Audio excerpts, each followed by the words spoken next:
This is the Pact for Work Skills Academy, a podcast by the Pact for Youth Association, bridging the gap, youth lighting the path. The project is funded by Erasmus+.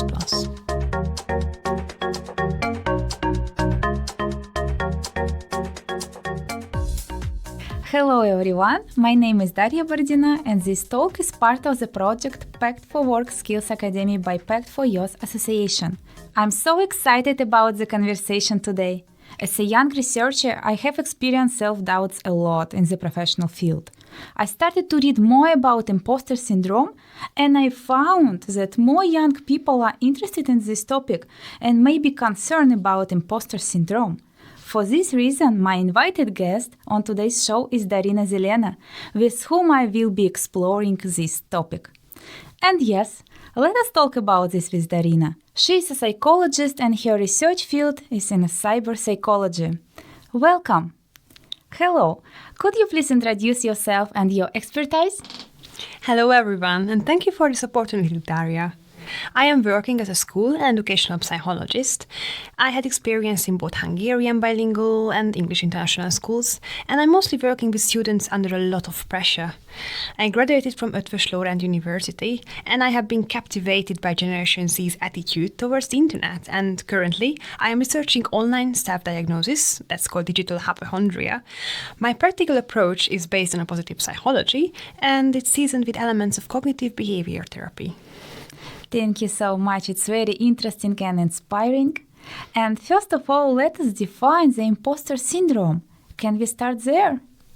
Yes, of course. Imposter syndrome is a psychological phenomenon where people, despite even heavy external evidence of their competence, skills, or even accomplishments, have a persistent feeling of self-doubt and the fear of being exposed as frauds. I mean, who does not? It's a very neutral feeling because you just know that whenever you feel something good about yourself, and you just sometimes have this little monster in your head saying that, oh, it's all going to go wrong, and all people going to realize that you are not the person that they think you are. This term was first coined by psychologists Suzanne Imes and Pauline Rose-Clance in 1978, and is inspired by the challenges of the masses of women entering the work environments that were dominated by men previously. But let's get to that later. What I would really like to emphasize is that we are talking about a syndrome here, a phenomenon rather than an actual disability or an illness. You will not get diagnosed with it, but it can validate your feelings and can help you cope with a very real and sometimes limiting situation. Imposter syndrome is special in the sense that once you feel seen, once we discover all that guilt and negative thought and low self-esteem at the core of it, it actually helps consciously working against it, against your own self-made demons of not being enough.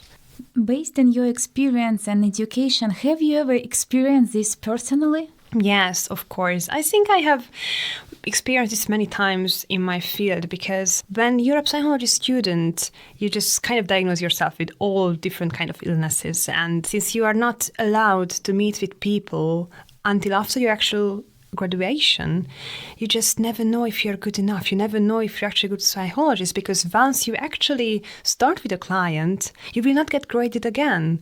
You won't have the same experience. It's not like any other job when you can try and then fail and try again because it's human's life in your hands. And I think I felt a lot of imposter syndrome because the clients that I'm speaking with, they don't know what I'm supposed to do. They don't know what to expect. So there is nobody who's actually going to reward me or say that I've done wrong because they don't know what I'm supposed to do. So I'm the only one who's supposed to know what I am supposed to do. Mm-hmm. So there is not a real feedback on that part. You have to realize it yourself that once you are learned enough and once you have supervised hours and once you talk to your supervisor, you're being honest and he or she can actually determine your abilities. And after all of that, you're going to be a professional. You should know that you can trust in yourself and in your education. Mm-hmm. Can we say in this case that it's more about self-responsibility? How you deal with the client and that you're responsible and no one can actually check? I think self-responsibility is important in both imposter syndrome and in both being a psychologist, in that sense that in order for you to work successfully, you have to know what you're good at. You have to trust in yourself, because you won't be able to do a good work unless you believe in yourself. And that's not just some positive psychology, whatever. It's the actual life, how you perceive it. How you perceive yourself is how others are going to perceive you. It's not going to be any better. You have to trust that you are capable of doing whatever you're educated in, or whatever the job that you are in right now forces you and tasks you. And if you are not capable right now, you can be and you can improve. These are small battles that you have to win with yourself first, and only after you can actually pull it off. Thank you so much. And based on these self-beliefs, can we tell that imposter syndrome was originally assigned to women only? Yes, originally. But as you may see from the definition of imposter syndrome, it can affect anybody. However, it is observed to be more prevalent among specific groups, including women in male-dominated industries and first-generation college students. A very important aspect of the syndrome is societal expectations, especially those that are internalized in a young age. This is a heavy burden of wanting to become something better, but also the pressure of having to be something better, to be seen, to feel important or loved. These are general human feelings and needs, and so is the fear of once somebody sees who we really are, they will not appreciate us anymore. So we cannot really say that it only affects women or students. These are so human, so general feelings that it can affect anybody at any point of their life. Could you please mention the common indicators or common characteristics of imposter syndrome? Common characteristics can be self-doubt and questioning one's abilities, fear of failure, anxiety, and stress related to performance. With this comes perfectionism, overachievement to compensate for a feeling of not being enough. That can lead to overworking oneself and also a possible burnout. After all of that comes downplaying or attributing one's success to external factors, and it really is a vicious circle if you think about it, the key element being all the negative self-talk and the guilt and the shame for basically nothing. If I remember my early university years, I remember clearly this fear of failure, that I'm going to fail the exam or I'm not well prepared, assessment will be failed, and all these self-doubts which were coming in one moment, that I'm not good enough, I'm not well prepared, I cannot start, and all this stress which I had to overcome. And moreover, I remember these thoughts, negative thoughts which were coming to my mind, which I can associate with a negative self-talk. And could you please mention how maybe we can overcome, or how can we prevent this negative self-talk if I think that I'm not good enough? Yes, it's a very important aspect of imposter syndrome, but also everyday life as well. Negative self-talk involves the inner dialogue in which a person is consistently criticizing themselves, focus on their perceived shortcomings, and downplaying their achievement, just as you said before. We all hear fragments of it, one main being, I am not good enough, I will never be. It's sort of an internalized version of your worst enemy, always on your shoulder, watching and commenting nasty and unkind things to you, except now it's coming from the inside and it's listing your worst fears because it knows you. It's truly horrible. When I explain this to my students, I use the thought dragon analogy. Your dragon is angry and cruel, and he's your worst enemy, and you're feeding him with your thought crumbs, with every negative things that you're thinking about yourself. You just keep feeding it and feeding it.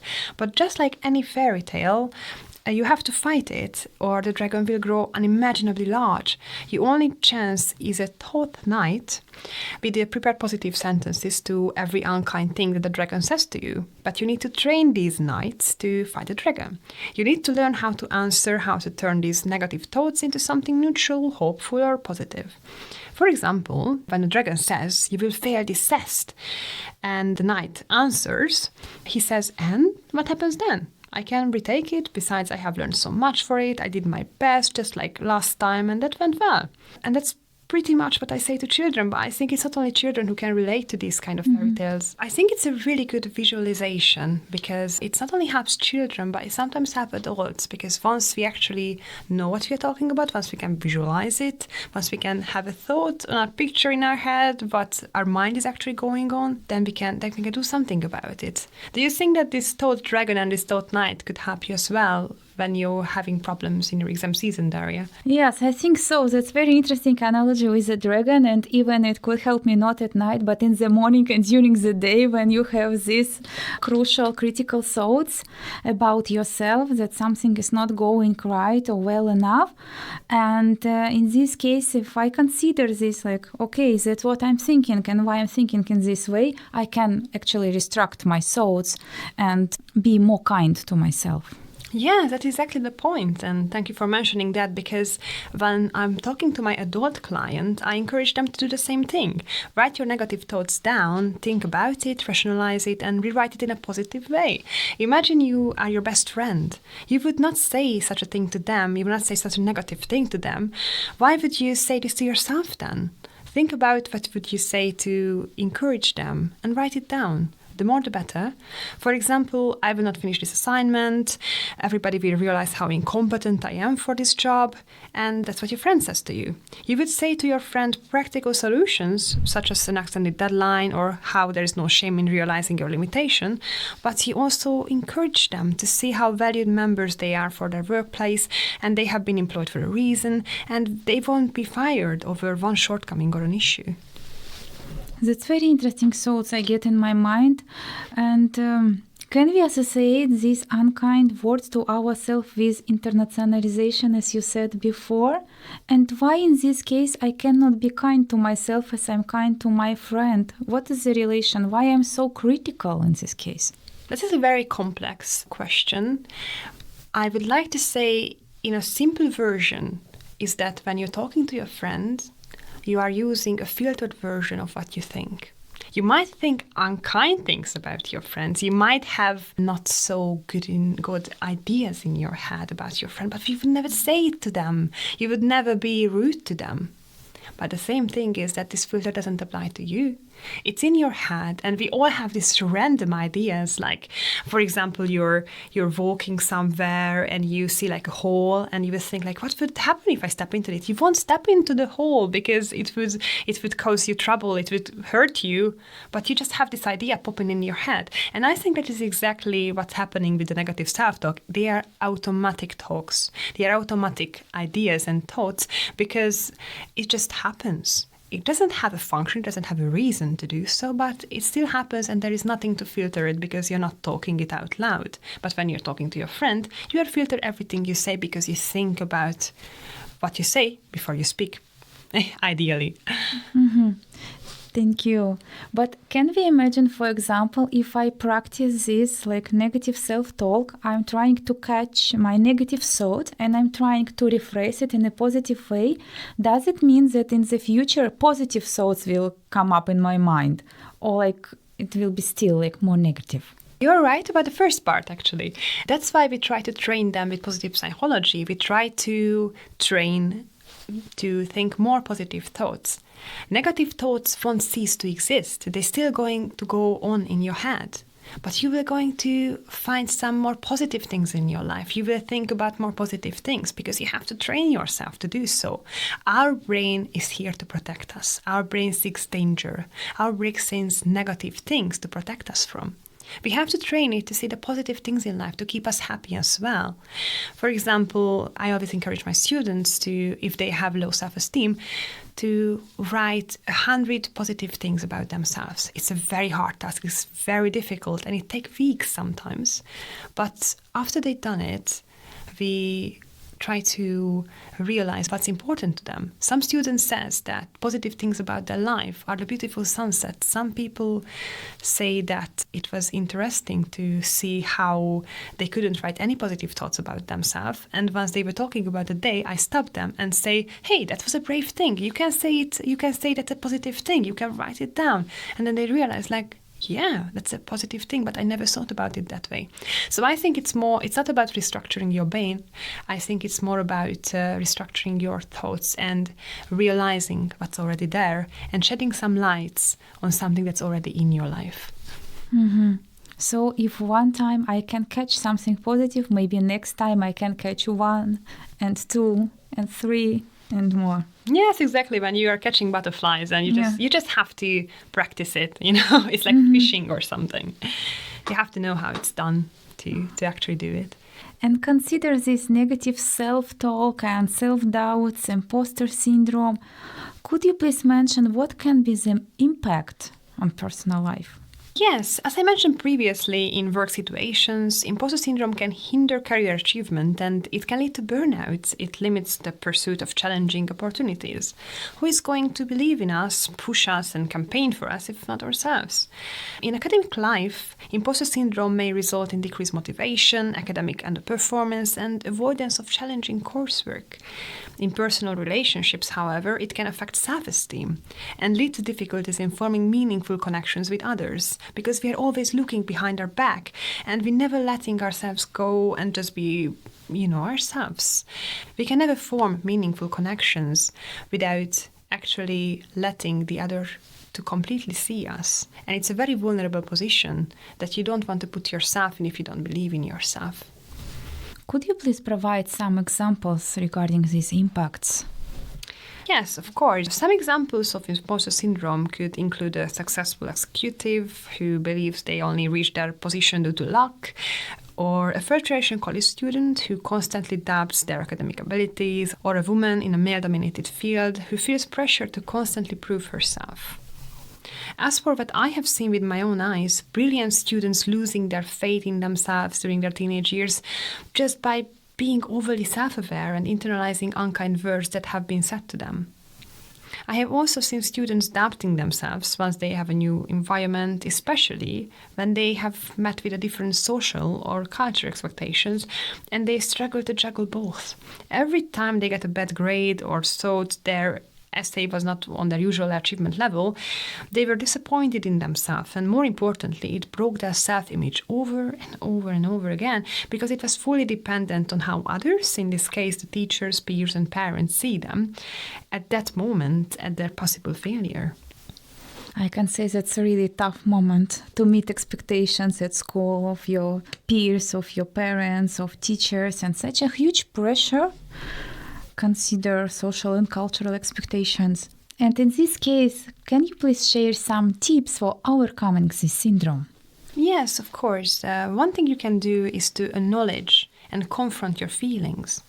You can develop a growth mindset by focusing on learning and improvement. Then you can set a realistic goal and accept that nobody is perfect. You should also seek support from mentors, peers, or a therapist. One really useful tip is to keep a record of your achievements and positive feedbacks. Just like I said with the 100 positive thoughts that I did with my students. And with this, you can challenge negative self-talk and replace it with positive affirmations. It can just train your brain like you train your knights, To coming back a little bit, can you please elaborate more about development of a growth mindset by focusing on learning and improvement? What is it about? Growth mindset is about perceiving your mistakes as more of a learning opportunities. It's really hard and it's not really what we were taught to do. Like, before you were punished for your mistakes, it's hard to develop a growth mindset without actually making mistakes and allowing yourself to improve. But then again, you can't really improve without actually making mistakes, because if you don't try, you won't improve. So the whole thing is more about allowing yourself to make mistakes, allowing yourself to celebrate these mistakes and the little bit of improvements that you make with them. And you really need to challenge your previous education with it, because it was not really how, for example, me was taught. Because I know when I made a mistake in my exam, I got a bad grade. That's how things went. But at the same time, when I got to university and when we were practicing practical skills and things like that, I wasn't really punished for my mistakes. I was corrected. And I think that's the main difference.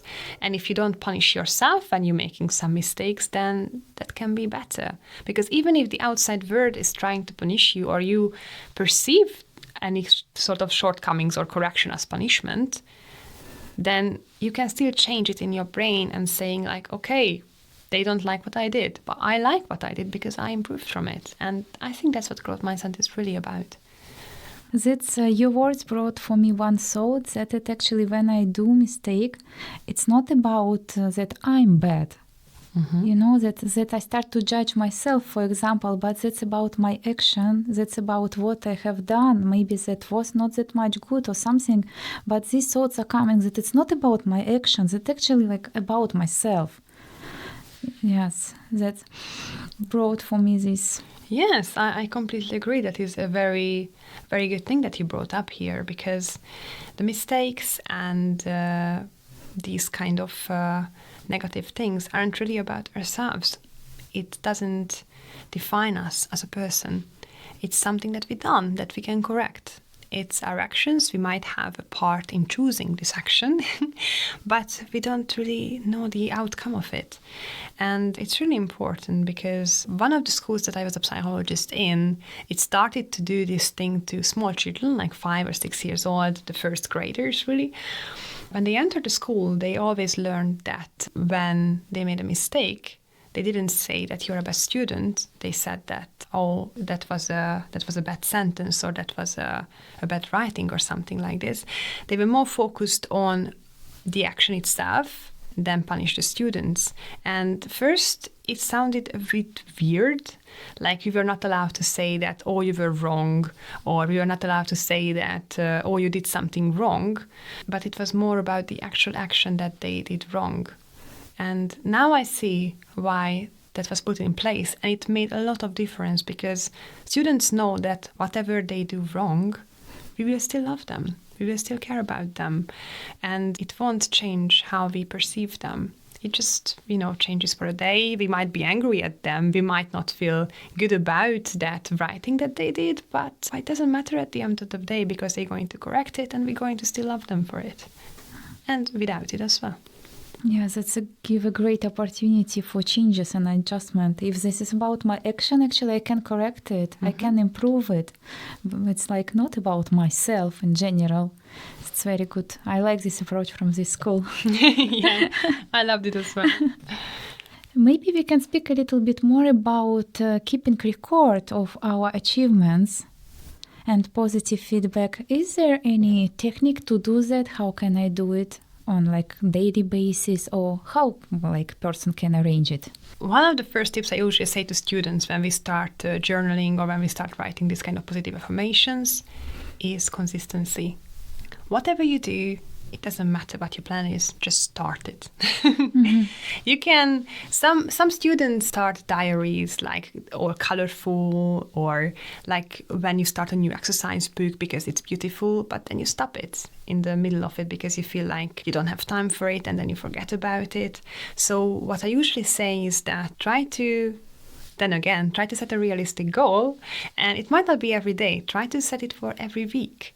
So you can have like 10 minutes of every week at the weekend, or whenever you have time for it, and you sit down and then you think about your week. And this is an achievement, and you either save it in a file or just write it down. I always prefer writing it down, because it's also a more human thing to do. It's also a tactile thing to do, and then you can feel like you're doing something as well, because writing, sometimes it just disappears from my life. And if you use this as an opportunity to bring that back, it also can bring back some good memories as well. Like most of my students actually love to write. They just got back to the internet and just typing and everything. And they do like typing, yeah, they can type very fast, faster than they can write actually.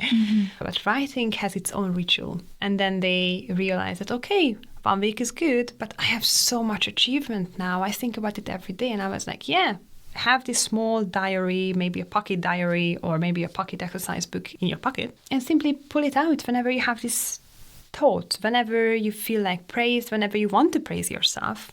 And then it's going to become a habit. And when you feel like you haven't done it for a long time, you start to miss it, then you should see the entries of it. What was the last time you actually done it? So I think it should be a habit of some sort, that you feel the need to do it, but it also should be consistent, that you have a certain amount of time to do it every week. So maybe in the beginning it can be hard, but later on it become kind of habit. Exactly like that. Thank you so much for this useful tip. Based on everything what we discussed with you today, let us come back to graduate students and to junior professionals. I remember when I was applying for work, I found it's quite difficult to present myself and moreover to set up my salary expectations based on my experience, which I was lack of. And all this process of application was kind of frustrating and even more difficult to start than actually to do it. Can you please share how to overcome this self-doubt during applying for jobs? Yes, of course. I think it's something that every first applier, every person with their first job can experience. First of all, you can prepare by researching the company and the job role. It can make you more confident and also feel more safe in that environment where you know what is going on. Practice your self-presentation and interview skills with a mirror, some friends or career counselor for the exact same reason, to be more confident. Emphasize your transferable skills even if you lack professional experience. Just like you said, it's very hard to get into the job field, the job market itself. But you don't have to rely on the job description itself. You may have previous different experience that you can use here simply because many jobs require the same skill or mindset. For example, writing, organizing, or even communication skills are needed in almost every single job. And if you think about your volunteer experience, if you think about any kind of school projects that you've done, you might actually have the experience already. You might actually have the skills needed for this job. You just never worked in that kind of field, in that specific job. While mentioning the desired salary, research industry standards and consider the value you can bring to the organization, but do not underestimate yourself. Think of how much you can improve and how much incentive a good payment would be for that as well. Based on our conversation, one thought popped up in my mind regarding social expectations. And now I'm thinking really how many social expectations we meet during our daily life that I have to manage. I have to be like a good student, I have to be a good daughter, I have to be a good partner, and such a huge pressure. And even if you're going in a long journey in academia, it's even more pressure, which expectations you have to satisfy. Maybe we can speak a little bit more about these social expectations. Could you please mention about that a bit more and how can we deal with this? You made some really good examples here because social expectations are more about the social roles that we feel in our lives. We are students, so that brings a lot of social expectations to us, especially if we are women in higher education. That also brings the question all right, do you study because you want to? Do you study because you want to get a rich husband? Or there are many, many different ideas, and it's based on the culture and societal background of each country or each region, really. And I think the main thing about societal expectations is that you learn it from a very young age. Because you grow up with it. You know who is perceived a good person, who is not perceived as a good person. And once you see the world is not black and white, you still can't shake these expectations off without having to actually work on yourself because you internalize it already. For example, as you said about the good daughter thing, what is a good daughter really? You have your own society and cultural background of it. For example, in some countries, a good daughter who lives with their parents, or in other countries, a good daughter is who finally leaves the nest and leaves their parents alone. It's very different, but you internalize it as a young child, and if you don't act according to it, then you are not a good daughter. Even if nobody says that to you, you still feel like that. And I think with imposter syndrome, it can all go to the fact that you perceive yourself in many different roles and you feel like a failure in many different roles in order to achieve success in one role. And it's usually in work or in academic life. And that's why you want to be successful in that kind of section. You put more pressure on yourself because you feel like you're failing in many others due to it. For example, if you learn and if you study for a difficult exam, you might leave your social life behind. You might really focus only on that. And you might not be a good friend or a good partner or a good family member during that few days or that 1 week. And then you feel like you have to do extra good because of it. because you have to rationalize your efforts. And then when you do the exam, then you might feel like, okay, it was just luck and I didn't have to study too hard for this. I wasted my time on it, because it doesn't matter what I do, or it doesn't matter that I didn't know that topic. But if they would have asked that topic, I would have failed. So I know I'm an imposter because I didn't know that topic that well. So you find a way to find negative things in your life. And it's not because you want to. It's because you internalize that you just can't celebrate yourself enough. So I think societal expectations are these sort of things that you perceive as an expectations of you, but actually it's coming from your belief of your own self. One very interesting quote that I read online about this is that societal expectations and societal rules are peer pressure from dead people. Mm-hmm. And I like it because it's actually very important to know that some of the societal rules and cultural rules that we live in a society that we currently experience are based on normal everyday life from a long time ago. And some rules need to change, but sometimes rules change too fast or too slow. You can't guarantee that this changes in the right path, and it just puts pressure on you from people that you never even met. You don't even know why these rules are in place. For example, there was a story I read about a woman who cooked, and she always cut like an exact measure of a carrot. She only used those kind of carrots. And these were huge carrots purchased from the market. Mm-hmm. But for some reason, she always cut down the first half and the next half of it, the last half of it. And when people were asking her about it, she said, like, I don't know, that's how my mother taught me. And then she asked her mother, like, why did you cut those things down? And she was like, that's how my mother taught me. And then we figure out that the grandmother did this the first. And we asked them, oh, why do you cut the perfectly good carrot on that size? And she was like, that was the size of my dish. Mm-hmm. So you never know why, and you still keep doing it, even though you're not cooking the same size of dish anymore. And I think it's a very good visualization of the same problem. I don't think societal expectations are the problem itself, but we have to be aware of them. And if they are not benefiting us, if they are limiting us, and if they are making us feel bad, then we have to think about it, what we can do to challenge it, to think through it. And even just realizing that they are in place, we can also help ourselves and realize why we are feeling bad about it. That's all brought for me thought that even sometimes social expectations can be in the conflict with each other. For example, I have to do something like a good daughter or like a good student, and it can be in the conflict that I like decrease my time with the family, for example, to prepare for the exam. And in this case, there is so much pressure when you try to be a good daughter, good student. You want to be like good everyone, and in the end, you are not good enough. Yes, exactly. That is a really good way to trigger imposter syndrome itself as well, because we perceive everybody as perfect. We think that when they achieve successes, we only realize that they are there. And for example, when we scroll on social media, most people put out their success, most people put out their happy face in them. And then we perceive that they are happy. They are always happy. Everybody's happy, just not us. Because we know our life. We know how our life is. But it's the same with imposter syndrome. Like you only perceive other people's successes and not realize the negative things, their failures. Because to be fair, you don't really remember their failures.